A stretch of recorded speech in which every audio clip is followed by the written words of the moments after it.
Hello, everybody. Your question is, how do I get motivated to play or practice the guitar? If you don't know who I am, my name is Adrian. I've been practicing and playing the guitar for over 20 years now. And I said this in a previous video, but with practicing and playing an instrument, it is hard for a lot of people to stick with it because it is not directly tied for most people to like surviving like an animal.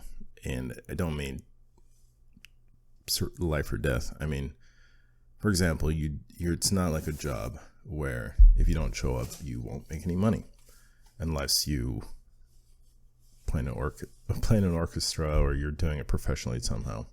I will get into this soon here, but you need a reason to play. That's one of the steps.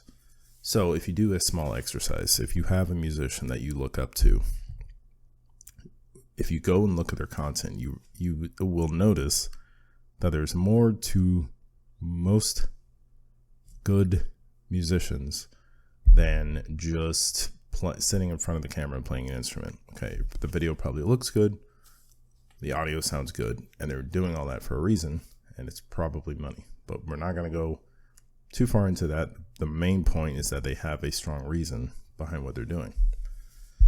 So let's go over practical ways to increase your motivation. So I said this in the last video, but you need a strong reason why you're playing. Again, your brain, it just wants to be safe, or it appreciates staying the same. You know, this is why you don't like change. But if your brain doesn't see the reason, it'll battle against you and you won't show up to play. So the first step is have a reason why. And yes, this involves setting a goal. And I don't like this idea of set the system, not the goal. You need the goal to start the system. It's one and the same. You wouldn't just start, I mean, some people do, but you wouldn't just start playing guitar if you didn't have the songs in mind to play, right? That's a minimal goal. So first step is set a goal, and it needs to be bigger than you feel like making it. Don't share it with anybody, but make it a little bit scary, a little bit unreasonable. Reasonably unreasonable is a good way to think about it. Because if it's not exciting, you won't go for it. If your goal is, it's a fine goal, but if your goal is the mechanics of I'm going to practice for 20 minutes a day, again, why? Do you have a song you want to play? And if, like I said, the bigger the goal, the more your brain is going to want, you're just going to crave doing that thing, doing the daily activities to get there. So what you need to do is big goal. And what you need to focus on is, chopping it down. So you could go 10 years if you want. I like a year as a big time goal, but then cut it, obviously break it down. What can you do in a half of a year? What can you do in 3 months, 1 month, 1 week?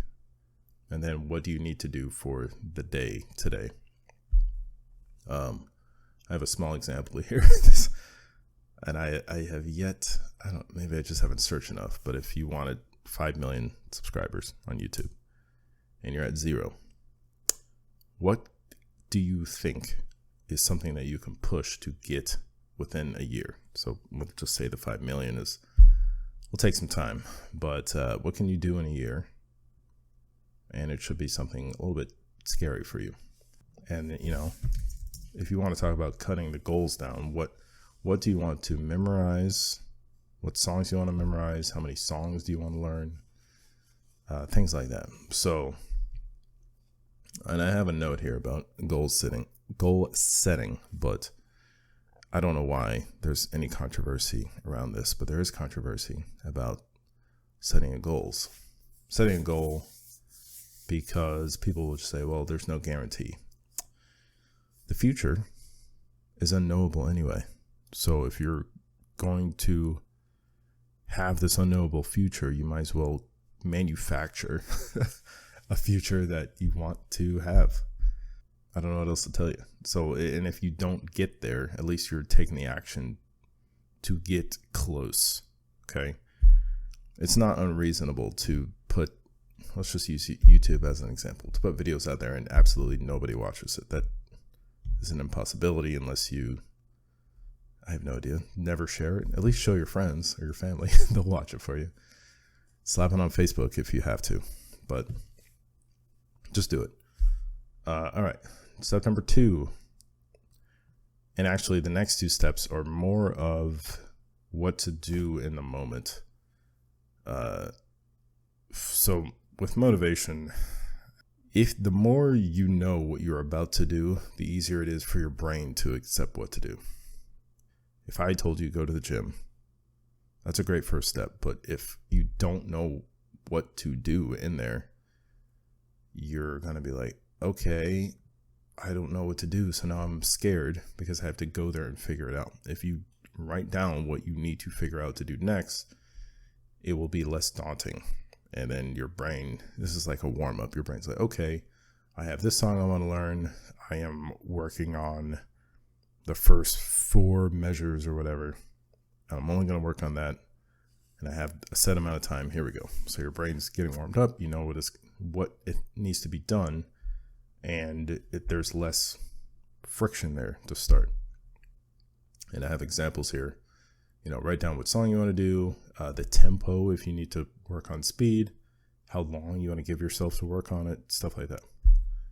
And number 3 here, when you go, this is going to sound silly, but when you go to practice, again, removing the friction here, I want you to go with the smallest amount of time possible. I wish I have a calendar here, but it's from last year. And I didn't use a calendar. I actually drew one on a little piece of paper. Just draw the days of the week. I wrote down here the 2-minute rule. Okay.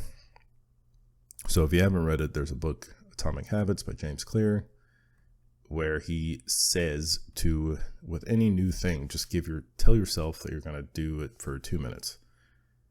And that sounds silly. And the time frame for you, it can just be anything that's short. Okay. To the point where your brain says, that's nothing. I can do that.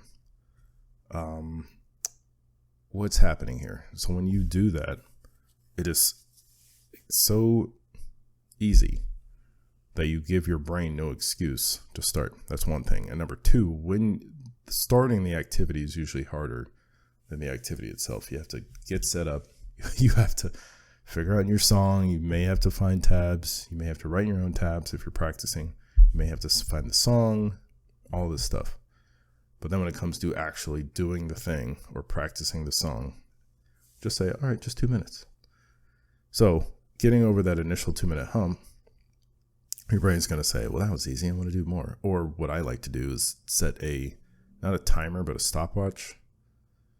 That way you don't get interrupted by it beeping. And, right now I have a light. It's nighttime. I do a lot of my guitar work at night. I used this on myself, and I did the whole stopwatch thing. And you get into the groove with the 2 minutes, and you forget how long it's been. I wrote here, I like to cap it at 20 minutes as far as a work session, just because I think human beings need to move instead of sitting still for hours. But, once you start the 2 minutes, you pop your head up and you realize, oh, it's been 30, and you've gotten into this flow state, and you realize it wasn't that bad to begin with. So if you stack enough days like that, I said get a calendar, at least 90% of the month, try to check it off. If you're really struggling with this, have your whole goal be the 2 minutes, and then just stop. Give yourself a little check mark, reward yourself. That's the next step. And if you are I'm struggling to pick that thing up because I don't know what to do. Guitar is intimidating. Those little 2-minute wins, if you do that for 2 weeks, you start proving to yourself, okay, well, I can at least the hump of sitting down, showing up, practicing something isn't as bad anymore. And that is rewarding in and of itself. And let's see, I guess I guess these 3 points. I have 5 points total. This next one is also in session. So after you get done, you need to reward yourself. I cannot tell you what that is. And I want to talk about more nerdy dopamine stuff later, but let's break this down. If you have a puppy and you want that puppy to do something, if you want them to do something, not a shot collar, but if you want them to do something, what do you do after, as soon as they get done doing it? You give them a treat. And deep down, we're animals. I don't care, we have the same kind of brain that was like looking forward to something sweet, some food, whatever. So after your little work session, immediately you need to reward yourself with something. Now, don't make it something to wreck yourself. Don't go say, all right, I'm gonna practice for 2 minutes and go play video games for 8 hours. Don't do that. All right, make it something wholesome. Watch a series, read a book, fiction, or have a little treat, but don't eat a pint of ice cream every night. And what you're doing is you're telling your brain, okay, I did this activity and I got this reward. So since I want the reward, I need to remember to do that activity again and again and again. So just something. I think I would eat like fruit. That was, wow, really exciting. But that worked for me. And just find something that works for you. So with the whole reward thing, what you could do, if your schedule allows, is wake up early-ish, or a decent hour, and then work on practicing, okay? I work out in the morning, so I don't do this myself, but with anything you want to do, if you put it at the beginning of the day, there's a few things that happen. One, you've slept, so your brain is refreshed. 2, you haven't eaten, so you don't have any brain fog. This is getting deep in there, but you don't have any brain fog. Just imagine if you had a bunch of pancakes and Thanksgiving dinner or something like that. You wouldn't be so motivated to practice guitar because you just want to take a nap on the couch. Trust me, I've been there. So you've slept, you haven't eaten, and the other things, you haven't just talked yourself out of it. If you just walk up like a zombie and pick up your guitar in the morning and start whatever you need to do, you have not gone through 10-ish plus hours of being awake saying, oh, I really need to practice guitar, but I don't want to tonight, and now it's late, and blah, blah, blah. If you just start in the morning, and that's your hardest thing for the day, you feel great, and then you just keep stacking that, and just like, oh, go to sleep, wake up, do it, just get over there, pick that guitar up, and go, move on with the rest of your day. So the whole day is your reward because you did your hardest part first. Okay, so aside from all that, there is a extreme level. And that is, let's see, when we talk about motivation here, anything that is more entertaining or exciting than sitting down and practicing an instrument, which is work, or it's not passive at all. Anything that's entertainment is going to be more appealing than that. If your brain has the option between sitting down and playing Dota 2 for the night, like I did, or practicing guitar, which one is it going to pick? Now, I know I just said reward yourself, and I was doing that for a while, and it worked pretty well. I will say, if anybody knows about Dota 2, what would happen is I would say, I had a song I wanted to work on, I did, and then I would play one game, and that led to 2 games, and if I lost, I need to redeem myself and make it 3 games. Maybe don't do that. But anyways, if you have guitar playing or Dota or video games or whatever, your brain's going to say, the fastest way to get a reward is to just play games or relax. What if the relaxing option wasn't even in the picture? You may say that's extreme, but what will happen is that the workish thing, the playing the instrument, will actually eventually over time start to feel better. I have a story for myself. Many moons ago, like I said, I've been playing guitar for 20 years, and so that shows my age because I was playing World of Warcraft. This was about 2006, and I was a college student. I got into WoW. Like 2005. And if anyone knows about vanilla WoW, it took a lot of time.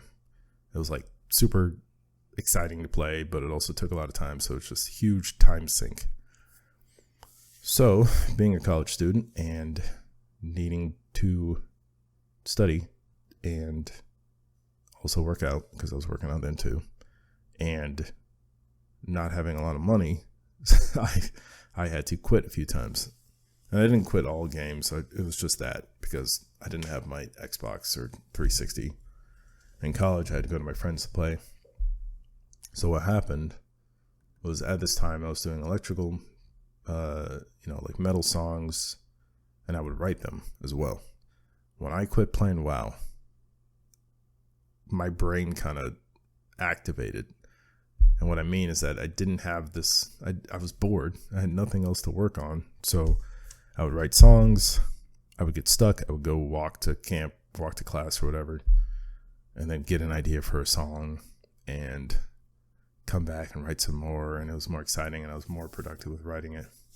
I should have kept that up. It would have been 20 years by now. But the moral of the story is that my brain didn't have any other thing aside from working on music to excite itself.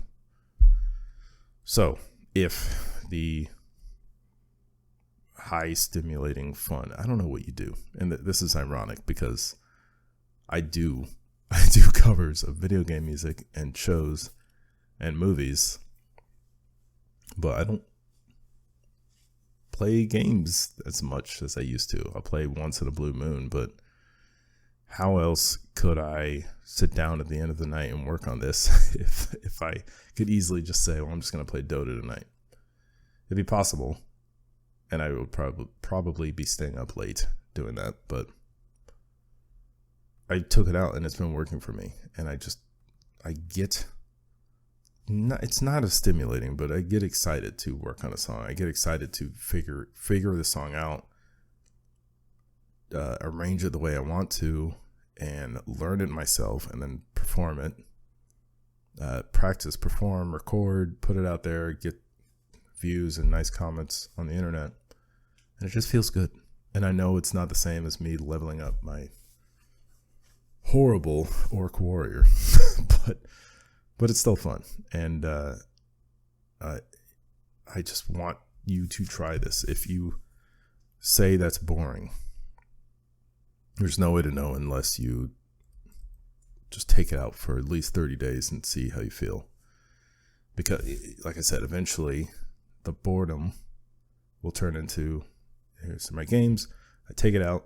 Well, this is boring. Music is boring too, but I have nothing else to do. So this starts to feel exciting again. And it just feels good. I don't know what to tell you. So that is a hard dopamine detox, and I'll go in more detail on that later on because I think it's important.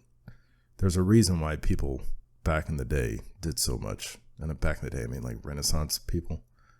There's nothing else to do. You didn't have your phone, you didn't have TV at the end of the night, you didn't have gaming. Okay, so the only thing left to do is work. So if that is what was holding you back, try it. I hope that advice will help somebody out there. I don't get as many views on these videos, but I get a few. And if they help you, please let me know. Like, comment, subscribe, and all that good stuff. And if you have questions, comment below, and I will answer them. Again, I'm not professionally, classically trained. I'm just some Joe Schmo that had a bunch of nerdy songs I wanted to figure out, and I've been doing okay. So ask the question. I will try to answer it. And if you want, I'll make a video for it because I like having ideas for these. So that's it. Subscribe, watch all my playlists, look at the tab video I made, and I will see you in the next video. Bye.